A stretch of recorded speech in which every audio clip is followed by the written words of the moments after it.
읽은 로마서 5장의 내용이기도 하고 우리 저와 함께 오랜만에 하는 것 같습니다만 하이델베르크 요리문답의 제3강을 오늘 이어서 하는 의미이기도 합니다. 그래서 하이델베르크 요리문답의 제6문, 7문, 8문답에 해당하는 내용을 오늘 함께 살피면서 함께 읽은 이 로마서 5장에 있는 말씀이 또한 어떤 의미인지를 연결하여 생각해 볼 수 있기를 바랍니다. 복습을, 오랜만이니까 복습을 간단히 하자면 하나님께서 우리에게 어떠한 잣대를 주셨다 했습니다. 잣대라고 하는 것은 딱 맞는지 아닌지 대볼 수 있는 하나의 기준과 같은 것입니다. 그래서 내 상태가 지금 괜찮은지 아닌지 확인할 수 있는 하나의 기준, 그 잣대가 있는 것이죠. 하나님께서 그렇게 우리의 영적 상태에 관하여서 특별히 확인할 수 있도록 잣대를 주셨다 했습니다. 그래서 딱 맞는지 아닌지, 딱 맞다는 것은 넘치지도 않고 모자라지도 않는 것일 텐데, 그래서 우리가 딱 맞는 자기 위치에 우리가 있어야 할 그 자리에 있어야 할 것인데 그 잣대로서 체크해 볼 수 있을 것입니다. 그 잣대가 무엇인가, 우리를 확인시켜주는, 우리 현재 상태에 대해서 이야기하고 평가해 줄 수 있는 그 기준, 그것이 무엇인가 하면 율법이라 했습니다. 하나님께서 우리에게 주신 그 계명들을 통하여서 우리가 우리의 상태를 점검할 수 있습니다. 그래서 이 율법을 또한 다른 비유로서 무엇이라 했는가 하면 거울 같다고 했습니다. 거울을 아침에 보고 오셨을 텐데 화장실에 한번 가면 거울 보고 나오면서 내가 괜찮나, 옷은 괜찮나, 머리 모양은 괜찮은가 보지 않습니까? 그와 같이 율법을 통해서 우리 자신을 어떻게 하죠? 비추어 보는 것입니다. 내가 지금 괜찮은지 아닌지를 볼 수 있다 하는 것입니다. 그런데 그 거울을 보면 우리의 모습을 볼 때마다 무엇을 확인하게 되느냐 하면 비참한 우리의 현실을 알게 된다는 것입니다. 이 늘어가는 뱃살과 넓어지는 이마와 미모가 예전 같지 않아가지고 벌써 이렇게 됐나 하는 비참함이 아니라, 그것이 아니고 우리가 어떠한 율법이라고 하는 거울에 비추었을 때 어떠한 비참함을 우리가 확인하게 되는가 하면 이 율법이라고 하는 것은 단순히 예배를 참석했는지 아닌지, 11조는 냈는지, 기도는 많이 했는지, 거짓말을 혹시 하지는 않았는지, 탐심을 품었는지, 이러한 여러 계명들이 다 율법입니다만은 예수님께서 이 율법 전체를 두 가지로 요약해 주셨죠. 이것을 우리가 저번에도 나누었습니다만 그 율법을 두 가지로 요약한 것이 무엇입니까? 하나님을 사랑하는 것이요, 이웃을 내 자신같이 사랑하는 것이다. 그래서 그 기준으로 하나님 사랑, 이웃 사랑이라고 하는 그 계명을 거울 삼아 우리 자신을 딱 비추어 보니까 어떻다고요? 비참한 것입니다. 왜 비참합니까? 우리 안에 그 사랑이 없는 것으로 인하여서 늘 이적이고 하나님을 사랑하지 아니하고 그 율법의 기준에서 사랑을 온전히 행하여야 할, 그것을 온전히 품어내어야 할 그 율법의 기준에서 전혀 미치지 못하는, 전혀 거기에 도달하지 못하고 있는 자신으로 인하여서 비참함을 느낀다 하는 것입니다. 우리 행실에 관하여서나 마음의 중심에 대해서나 다 마찬가지일 것입니다. 그래서 그러한 내용에 이어서 이제 오늘 6문, 6번째 질문이 무엇인가 하면 이것입니다. 우리의 그 비참함이 혹시 하나님께서 우리를 잘못 창조하신 결과는 아닙니까? 라고 묻는 것입니다. 좀 당돌한 질문 같기도 합니다. 그렇죠? 한 번 더 반복해 드립니다. 6번째 질문이 뭔가 하면 우리의 그러한 이 비참함의 상태가 혹시 하나님께서 우리를 만드실 때 애초에 잘못 만드신 것은 아닙니까? 요즘 핸드폰 충전하느라 여기저기 갈 때마다 가끔씩 곤란한 일도 생기곤 하시죠. 저는 주로 있는 곳이 집이거나 여기 교회 교역자실이거나 주로 그래가지고 들고 다니기도 귀찮고 해서 이제 곳곳에 가능한 충전, 핸드폰 충전할 수 있는 이 케이블을, 저는 또 유선으로 아직은 충전을 하고 있기 때문에 케이블을 이제 많이 사서 여기저기서 바로 이렇게 충전할 수 있도록 사는 편인데요. 제가 특별히 쓰고 있는 이 아이폰은 또 정품이 있고 아닌 게 있고 그렇습니다. 그래서 정품을 딱 사면 좀 비싸지만 안전하거든요. 오래 쓰거든요. 근데 정품이 아닌 게 뭐 나쁜 건 아니지만 보통 다들 알고 있습니다. 이거 정품 아닌 거 사면 싸긴 싼데 오래 못 쓴다는 걸 제가 어느 정도는 알고 있었는데, 얼마 전에 제가 이제 충전 케이블을 하나 사서 집에서 잘 쓰고 있다가 한 달도 안 돼서 잘 안 되는 거예요. 막 깜빡깜빡 하고 충전이 되는 것 같기도 하고 안 되는 것 같기도 하고 그런 경험 있으시죠? 보통 그런 경우 충전 이 케이블이 별로 안 좋아서 그럴 수 있습니다. 그런데 제가 생각하기에 한 달도 안 돼서 이러면, 물론 이게 조금 불량할 수 있다는 걸 모른 건 아니었지만 그래도 한 달도 안 돼서 그러면 이게 내 잘못인지 만든 사람 잘못인지 좀 헷갈리지 않습니까? 여러분 생각하실 때 어떻습니까? 그럴 줄 알면서 싸다고 해서 산 제가 잘못입니까? 아니면 만든 사람이 그래도 한 달은 너무하지 않은가? 어느 쪽에 가까운 것 같습니까? 근데 아무리 생각해도 억울한 거죠. 제 입장에서는 야, 이거 뭐 한 달도 안 돼서 이러면 좀 너무한 것 아닌가? 잘못 만든 것 아닌가? 라며 만든 사람의 탓으로 돌리고 싶은 거죠. 애초에 잘못 만들었으니까 문제가 발생하는 것 아닌가? 와 같은 생각으로 하나님께서 사람을 만드셨는데 혹시 불량으로 만드신 것은 아니냐라고 한번 물어보는 것입니다. 그에 대한 답은 무엇이겠습니까? 당연히 그렇지 않다는 것입니다. 하나님이 사람을 어떻게 만드셨습니까? 선한 존재로 만드셨습니다. 비참한 존재가 아니라 율법의 기준에 못 미치는 그런 존재로 만드신 것이 아니라 하나님이 처음 사람을 창조하실 때에는 하나님을 닮게 만드셨습니다. 하나님의 형상이라 일컬어지는, 그래서 거룩한 자요 의로운 자로 하나님께서 처음에는 만들어 주셨단 말이에요. 그래서 우리가 잘 아는 말씀의 표현 있지 않습니까? 보시기에 좋았더라. 지금 우리의 상태와는 달리 이 집에 있는 거울 말고 말씀의 그 율법의 거울에 비추어 보아도 우리가 원래는 어떠해야 하는가 하면 보시기에 좋았더라. 하나님 보시기에도 참 좋으시고 내가 나를 봐도 참 괜찮다 해야 본래는 맞다는 말이에요. 왜요? 하나님께서 그렇게 우리를 만드셨다는 말입니다. 온전하게 만드셨고 거룩하게 만드셨고 선한 존재로 만드셨는데 지금은 어떻습니까? 그렇지 않다는 것입니다. 비참한 존재다라는 것입니다. 그러나 하나님께서 선하게 만드셨다는 증거들을 참 많이 이 말씀에서 우리가 먼저 확인하는 것이요. 생각해 보면 말이죠. 우리가 지금 이렇게 이 죄로 인하여서 망가진 상태에 있음에도 불구하고 여전히 이 인간이라는 존재를 하나님이 얼마나 멋지게 만드셨는가 하면 여전히 우리가 사랑이라는 것을 우리가 배우게 되고요. 행하게 되지 않습니까? 공의라는 것을 어느 정도 그 흔적으로 또 가지고 있어 분별하려 하지 않습니까? 지혜라는 것이 다른 그 어느 피조물과는 비교할 수 없는 지혜를 사람이 얻지 않았습니까? 그래서 하나님이 만드신 모든 피조물 가운데 가장 귀하게 만든 존재가 무엇입니까? 바로 인간입니다. 하나님께서 특별히 우리 인간을 만드시면서 중요한 특권을 또 하나 주셨습니다. 특권 무엇인가 하면 하나님은 만드신 창조주이시고 피조물인 인간 사이에 이 관계 속에 하나님이 영적으로 특별히 인격적으로 교제할 수 있는, 서로 대화하고 소통하고 서로 사랑을 주고받는 존재로 만드셨다는 것이 아주 큰 특권 중에 하나였습니다. 여러분 우리가 솔직히 그렇습니다. 좀 유명한 사람만 나타나도 그 사람 옆에 잠깐 가까이 가보고 싶고 한번 악수라도 해보고 싶고 그런 기회가 생기면 얼마나 영광스럽게 여깁니까? 제가 이전에 서울에 있는 교회에서 사역을 할 때 그날이 기억이 납니다. 결혼식을 교회에서 종종 했는데 보통 결혼식이 이제 다 끝나면 이제 신랑 신부가 이 앞에 서 있고 하객들이 막 이제 와서 신랑 신부한테 인사하고 악수하고 같이 사진도 한번 찍고 이렇게 하지 않습니까? 근데 그날은 이상하게도 신랑 신부가 있는데도 어느 다른 쪽에 막 사람들이 몰려가더라고요. 저도 궁금해서 누가 있나 하고 보니까 아주 유명한, 이름을 말하면 다 아실 만한 정치인이 그날 결혼식에 참석해서 사람들이 신랑 신부가 여기 서 있는데도 거의 나 몰라라 하고 다 그 사람한테 어떻게든 인사 한번 하고 눈 한번 마주치고 악수 한번 하려고 막 몰려가는 장관을 보게 됐습니다.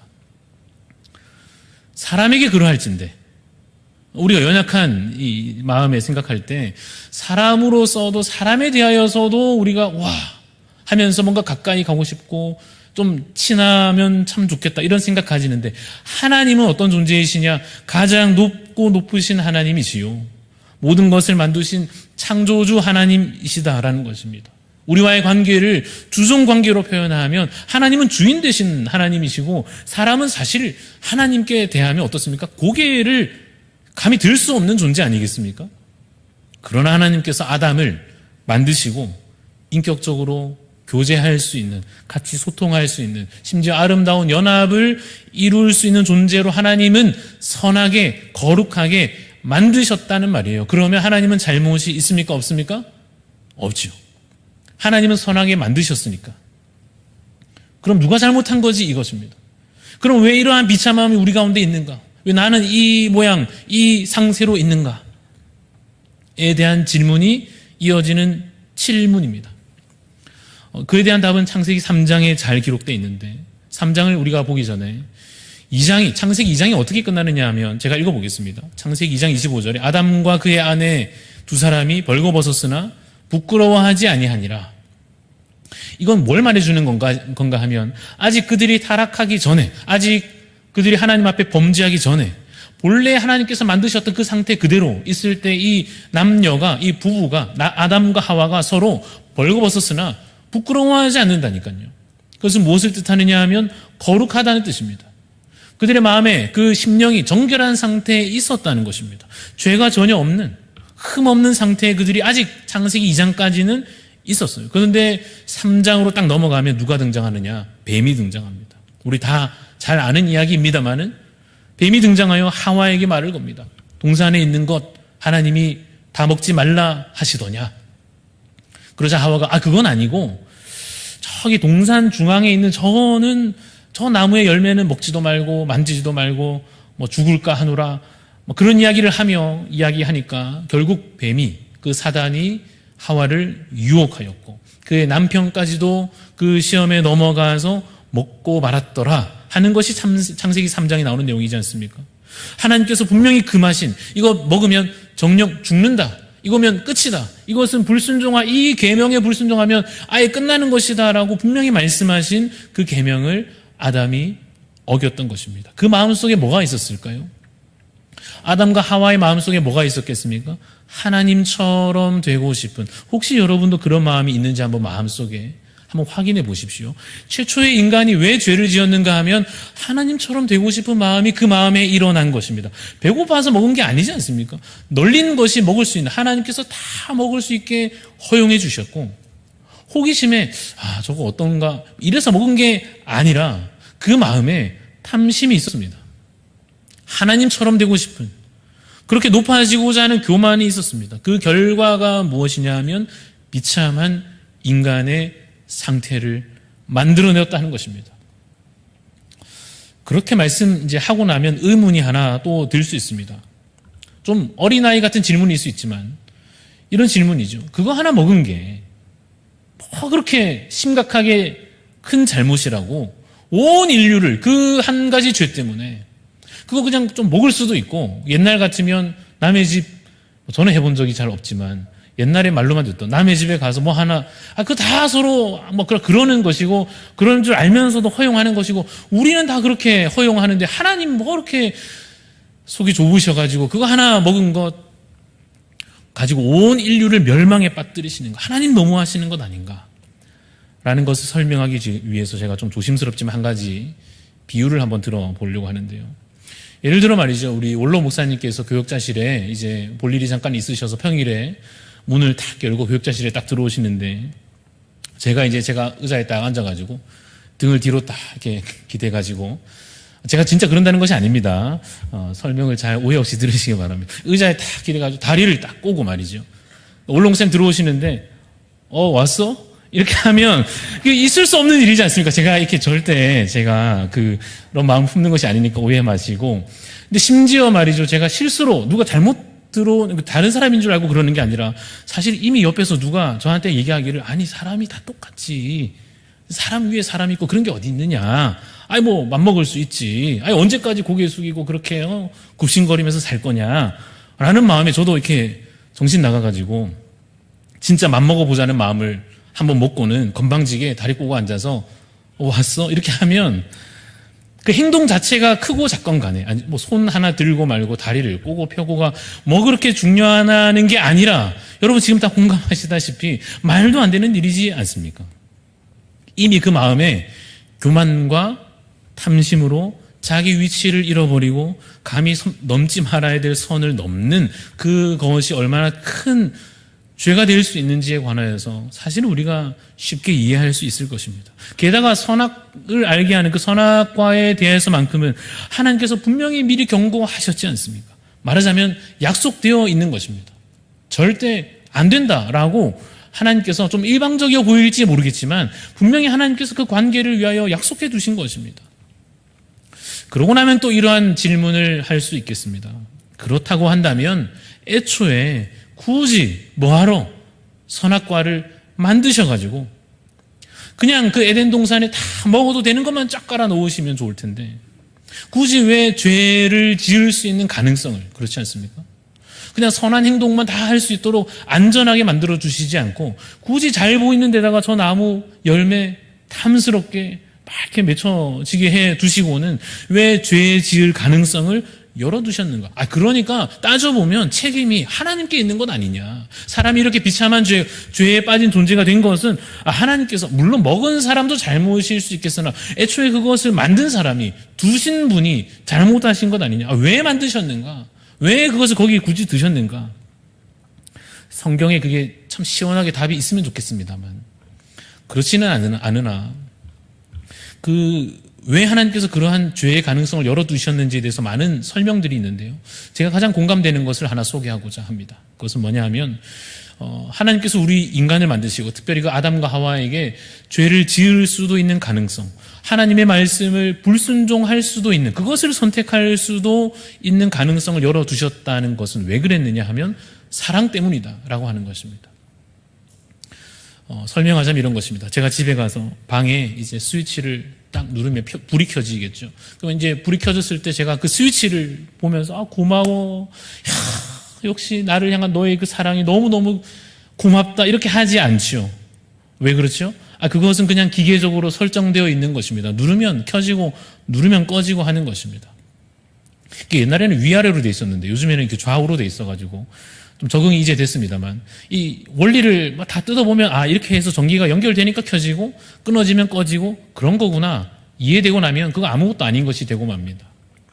스위치가 자기가 스스로 갈등하면서 그런 일이 없지요. 스위치가 갈등하면서 내가 켤까 끌까 하지 않는다는 것입니다. 수도꼭지 마찬가지입니다. 틀면 물이 나오는 게 고맙다, 역시 너의 그 수고와 너의 그 마음이 너무 귀하구나 하지 않는 이유는 무엇입니까? 그것은 사랑도 아니요, 그러한 인격적인 관계가 아니라 기계적인 설정에 불과하기 때문에 그렇습니다. 그런데 제가 집에 들어갔을 때 저희 집에 있는 아이들이 자기 하던 것을 멈추고 아빠가 왔다는 그 소리를 딱 기다렸다는 듯이 막 아빠한테 달려오면 어떻습니까? 피곤하죠. 굉장히 피곤한 일인데 그 아이들이 막 달려와서 아빠 이러면 이제 물론 피곤하지만 막 달라붙는 그 아이들을 보면서 그래도 사랑스러운 이유는 그냥 귀찮아서 안 올 수도 있는데 또 아빠를 좀 싫어할 수도 있고 하여튼 바쁠 수도 있고 한데 자기 마음으로 선택해서 행동하는 것이니까 그 행동이 사랑스러운 것입니다. 하나님께서 왜 사람을 만드시고 왜 죄 지을 가능성을 그에게 열어두셨는가? 그 답은 여러 가지 있겠습니다만 오늘 찾는 한 가지가 무엇입니까? 우리와 인격적인 관계를 맺기 원하신 것이다라는 것입니다. 우리에게 사랑을 요구하시는 것입니다.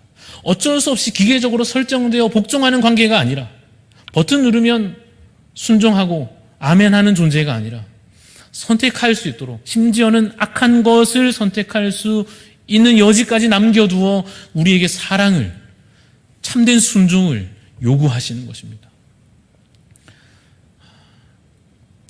그리고 분명한 것 한 가지가 있다면 분명 아담은 죄를 억지로 어쩔 수 없이 선택한 것이 아니라 하나님을 택할 수 있었습니다. 하나님 말씀에 순종하는 것을 얼마든지 택할 수 있는 능력이 그에게 있었습니다. 그러한 의미에서 하나님께 우리가 그 잘못을 떠밀 수는 없더라는 것입니다. 그러면 어떻게든 다른 뭔가 탓을 돌릴 대상이 없는가? 사단이 있지 않은가? 사단이 우리를 유혹하지 않았는가? 그냥 잘 지내고 있는 아담과 하와를 괜히 옆에서 꼬셔가지고 야 먹어볼래? 예쁘지 않니? 먹고 싶지 않니? 괜히 유혹한 것은 사탄이니까 죄에 대한 책임은 인간에게 있기 전에 사단에게 있는 것이 아닌가? 아담은 사실은 이 유혹의 피해자인 것은 아닌가? 라고 묻는다면 쉽게 답할 수 있겠습니다. 무엇이겠습니까? 자유로운 선택에 의한 결과이지 억지로 한 것이 아닙니다. 물론 유혹이 있었고 그것이 어렵겠죠. 그러나 아담이 선택한 것입니다. 악한 것을 택한 결과로 결국 비참하게 된 것입니다. 어떻게든 우리가 그 죄에 대한 책임을 인간적으로 면해보고자 마지막으로 한 번 더 질문해 볼 수 있습니다. 그렇다면 아담은 자기가 잘못했으니까 그렇다 쳐도, 아담은 자기가 먹었으니까, 자기가 잘못했으니까 죄인 된 것이 마땅하다 할지라도 우리까지 왜 죄인이 되어야 합니까? 라고까지 질문하게 되겠죠. 왜 우리까지 죄인이 됐느냐를 충분히 논리적으로 설명하기는 좀 어려울 수도 있습니다. 그러나 성경에서 답을 찾을 수 있는데 두 가지로 설명합니다. 첫 번째, 하나님께서 아담을 대표로 삼으셨다. 무엇으로 삼으셨다고요? 대표로 삼으신 거예요. 대표가 무엇인가 결정하고 대표가 대표의 자격으로 무엇인가 행하면 그것은 그 전체 집단과 단체의 결정과 연결되는 것과 같습니다. 그래서 아담을 하나님께서 우리 모든 인류의 무엇으로 삼으셨습니까? 대표로 삼으셨습니다. 또한 그 죄악이 우리 모두에게 전가되게 되었다. 좀 어려운 말 같지만 전달된다 이런 뜻입니다. 죄가 전가되게 되었다. 그래서 우리가 함께 읽었던 로마서 5장 내용인데요. 제가 한번 읽어봅니다. 12절 말씀이 그러므로 한 사람으로 말미암아 죄가 세상에 들어오고 죄로 말미암아 사망이 들어왔나니 이와 같이 모든 사람이 죄를 지었으므로 사망이 모든 사람에게 이르렀느니라. 이게 왜 그런 거냐고 끊임없이 질문하면 그렇게 시원하게 답을 하기 좀 힘들 수 있으나 하나님께서 그와 같이 우리 사람을 또 아담을 그 자리에 세우신 것입니다. 아담이 대표의 자격으로 섰으나 범죄하였으며 그 죄가 모든 사람에게 전가되었다라고 하는 것이 답입니다. 이것이 바로 7문답에 나오는 내용입니다. 질문을 다시 하면 이것입니다. 그러면 사람의 부패한 본성은 어디에서 오는 것입니까? 본래는 선하게 창조하셨다면 그렇다면 사람의 부패한 본성은 어디에서 오는 것입니까? 그 답은 이렇게 정리되어 있습니다. 제가 읽어보면 우리의 시조 아담과 하와의 불순종에서 온다는 것입니다. 그 일로 인하여 우리 모두의 본성이 부패하였고 죄 가운데 우리가 잉태하게 되었다라고 답합니다. 그래서 오늘 하고자 하는 마지막 8문은 질문은 이렇게 됩니다. 그러면 우리가 선을 행할 능력이 없습니까? 결국 하나님도 아니요 사단도 아니고 사람이 스스로 범죄하여 비참한 처지에 그 상태에 놓이게 되었는데 그러면 그 상태에 있는 인간이 그러한 우리가 선을 행할 수 있는 능력을 상실한 것입니까? 답은 무엇일까요? 그렇습니다. 하나님께 범죄한 결과로 말미암아 그 원죄가 모든 인류에게 전가되어 모든 태어나는 자마다 죄를 이미 가지고 태어난 그 상태에서 선을 행할 능력이 있습니까? 아니요. 선을 행할 능력이 전혀 없습니다. 스스로 빠져나올 수 없는 깊은 감옥에 갇혀 있는 것과 같습니다. 죄와 사망에 매여 있는 자가 된 것입니다. 아무리 발버둥 쳐도 그 굴레를 벗어내지 못하는 상태와 같습니다. 예수 믿기 전에, 예수님을 알기 전에 그 상태는 그래서 사실 우리가 뭐라고 표현하느냐 하면 죽은 자와 같다. 왜 그렇죠? 살아있으면 뭘 할 수가 있을 거 아닙니까? 그러나 죽은 자는 아무 능력도 없으며 아무 소망도 없다는 의미에서 태어났으나 육적인 생명을 가졌으나 그 원죄의 결과로 이미 죄인으로 태어난 그 모든 인간은 죽은 것입니다. 능력도 소망도 없는 채로 숨만 붙어 있고 몸은 살아 움직이는 것 같은데 영적으로는 죽어 있는 상태로 모든 인류가 시작하는 것입니다. 그것이 바로 원죄의 처음 아담이 범죄한 그 죄의 결과이며 무시무시한 아주 심각한 우리의 현실과 같습니다. 그런데 여러분 사실 마지막 8문에서 제가 질문하면서 그러면 우리가 선을 행할 능력이 없습니까?